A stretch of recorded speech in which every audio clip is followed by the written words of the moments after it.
Diamond Harbour মেডিকেলের পর এবার এসএসকে কি হয়েছে ওখানে না ভুয়ো কাস্ট সার্টিফিকেট দেখিয়ে এবার এসএসকেএম এ ডাক্তারি পড়ার অভিযোগ আর এ নিয়েই হাসপাতাল কর্তৃপক্ষের থেকে রিপোর্ট তলব করেছে অনগ্রসর শ্রেণী কল্যাণ দফতর।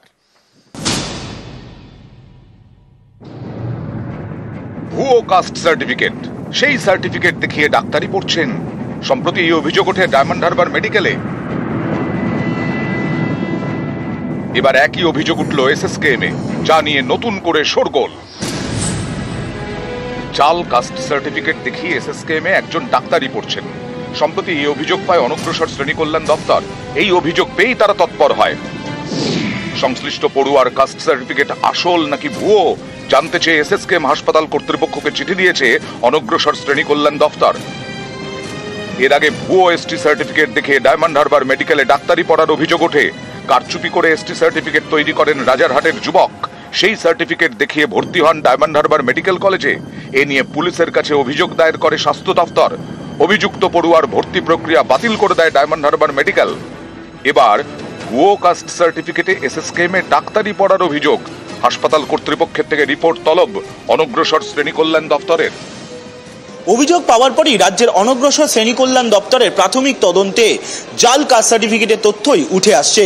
কিন্তু গোটা বিষয়টি সম্পর্কে নিশ্চিত হওয়ার জন্যই এসএসকেএম কর্তৃপক্ষের থেকে রিপোর্ট চেয়েছে রাজ্যের অনগ্রসর শ্রেণী কল্যাণ দপ্তর। ক্যামেরায় সুমন বসুর সঙ্গে সোমরাজ বন্দ্যোপাধ্যায়, নিউজ 18 বাংলা, কলকাতা। ভুয়ো কাস্ট সার্টিফিকেট দেখিয়ে একের পর এক জালিয়াতি। কেউ ডাক্তারি পড়ছেন, কারোর পুলিশের চাকরি, কেউ আবার করছেন গবেষণা। নিউজ 18 বাংলার এক্সক্লুসিভ। ভুয়ো কাস্ট সার্টিফিকেট, এই সার্টিফিকেট দেখিয়ে কেউ পুলিশ, কেউ শিক্ষক, কেউ করছেন গবেষণা, কেউ পড়ছেন ডাক্তারি। এসএসকেএম এখানেও ভুয়ো কাস্ট সার্টিফিকেট দেখিয়ে ডাক্তারি পড়ার অভিযোগ। এ নিয়ে এসএসকেএম কর্তৃপক্ষের থেকে রিপোর্ট তলব করেছে অনগ্রসর শ্রেণী কল্যাণ দপ্তর। এর আগেও ভুয়ো এসটি সার্টিফিকেট দেখিয়ে ডাক্তারিতে ভর্তি হওয়ার অভিযোগ ওঠে। কারচুপি করে এসটি সার্টিফিকেট তৈরি করেন রাজারহাটের যুবক। সেই সার্টিফিকেট দেখিয়ে ভর্তি হন ডায়মন্ড হারবার মেডিকেলে। এ নিয়ে পুলিশের কাছে অভিযোগ দায়ের করে স্বাস্থ্য দপ্তর। ভুয়ো এসটি সার্টিফিকেট দেখিয়ে কলকাতা পুলিশে চাকরিরও অভিযোগ ওঠে। অভিযোগ 2012-এ প্রায় 100 জন প্রার্থী ভুয়ো এসটি সার্টিফিকেট দেখিয়ে চাকরি পান। ভুয়ো কাস্ট সার্টিফিকেট দেখিয়ে শিক্ষকেরও চাকরি। চাঞ্চল্যকর অভিযোগ ওঠে 3 জনের বিরুদ্ধে। এ নিয়ে স্কুল সার্ভিস কমিশনকে চিঠি দেয় রাজ্য পুলিশ। ভুয়ো কাস্ট সার্টিফিকেট দেখিয়ে কেউ গবেষণা করছেন, কেউ আইন নিয়ে পড়াশোনা করছেন। চাঞ্চল্যকর অভিযোগ কলকাতা বিশ্ববিদ্যালয়ে। সম্প্রতি 45 জনের নামে অভিযোগ পায় কলকাতা বিশ্ববিদ্যালয়। অভিযুক্তদের সম্পর্কে তথ্য পেতে সংশ্লিষ্ট বিভাগ থেকে রিপোর্ট চায় কলকাতা বিশ্ববিদ্যালয় কর্তৃপক্ষ। সেই তথ্য খতিয়ে দেখে 16 জনকে তারা চিহ্নিত করে।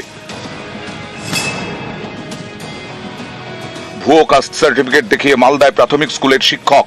অভিযোগ পেয়ে প্রাথমিক শিক্ষা পর্ষদকে চিঠি, তথ্য চেয়ে পাঠায় রাজ্য পুলিশের দুর্নীতি দমন শাখা। এবার তালিকায় নতুন অভিযোগ, ভুয়ো কাস্ট সার্টিফিকেটে এসএসকেএম এ ডাক্তারি পড়ার অভিযোগ। নিউজ 18 বাংলা। সন্দেশখালীর দিকে নজর রাখা যাক। সন্দেশখালীতে একটা চাঞ্চল্যকর অভিযোগ সামনে এলো। কি অভিযোগ? উপপ্রধানের বিরুদ্ধে চাকরি দুর্নীতির অভিযোগ। পিএইচই জলাধারের জন্য জমি দান আর সরকারি প্রকল্পে এই জমি দিলে চাকরির চুক্তি থাকলেও মেলেনি চাকরি। সন্দেশখালীর হাটগাছিতে জমিদাতাদের ক্ষোভ। নির্দিষ্টভাবে ঠিক কি অভিযোগ আরো ডিটেল আপনাদের জানাবো।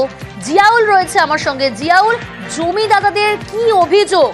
কতদিন আগে এই ঘটনা ঘটাচ্ছে, কতদিন ধরে এই ঘটনা ঘটাচ্ছে যেখানে পিএইচই প্রকল্পের নাম করে জলাধারের জন্য জমি দান এবং সরকারি প্রকল্পে জমি দিয়ে চাকরির চুক্তি?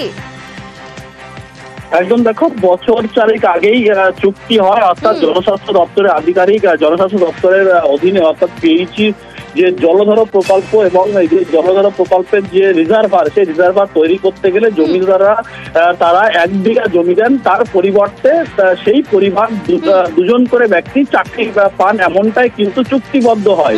কিন্তু এখানে দেখা যাচ্ছে হাটগাছা গ্রাম পঞ্চায়েতের অধীনে 2টি রিজার্ভার হয়েছে। সেই রিজার্ভারে যারা জমি দান করেছেন তাদের জমি দেওয়ার পরে চুক্তিবদ্ধ হয় 2জন চাকরি দেওয়ার, কিন্তু সেখানে দেখা যাচ্ছে 1জন করে চাকরি পাচ্ছে, অন্যজন চাকরি পাচ্ছে কে? ওই এলাকায় অর্থাৎ হাটগাছা গ্রাম পঞ্চায়েতের যিনি উপপ্রধান রয়েছেন, তার আগে তিনি প্রধান ছিলেন, এখন তিনি উপপ্রধান। ফলে তার তিনি সঙ্গে হয়েছিল জিয়াউল, জমিদাতাদের সঙ্গে চুক্তি পিএইচির হয়েছিল তো একদম পিএইচি দপ্তরের সঙ্গে জমিদারদেরই চুক্তি হয়েছিল, সেখানে 2জনকে চাকরি দেবে, কিন্তু সেখানে রাজনৈতিক প্রভাব খাটিয়ে তার কারণ নো অবজেকশন বলে চাকরির প্রসেস হয়ে যাবে তো পিএইচি, কারণ পিএইচি দপ্তর থেকে চাকরি দেওয়ার কথা হলেও পঞ্চায়েত থেকে একটি নো অবজেকশন বলে একটি ফর্ম সেখান থেকে দেওয়া হয় এবং সেখানে পঞ্চায়েতের একটা সক্রিয় ভূমিকা থাকে। সেখানেই দেখা যাচ্ছে সেই জমিদাতারা জমি দিলেও তারা চাকরি পাচ্ছেন না। চাকরি পাচ্ছেন কে? পঞ্চায়েতের যারা রাজনৈতিক প্রভাবশালী রয়েছেন, এই উপপ্রধান রয়েছেন, তার ছেলে এবং তার এক সহযোগী, তারা এই 2জন চাকরি পেয়েছেন।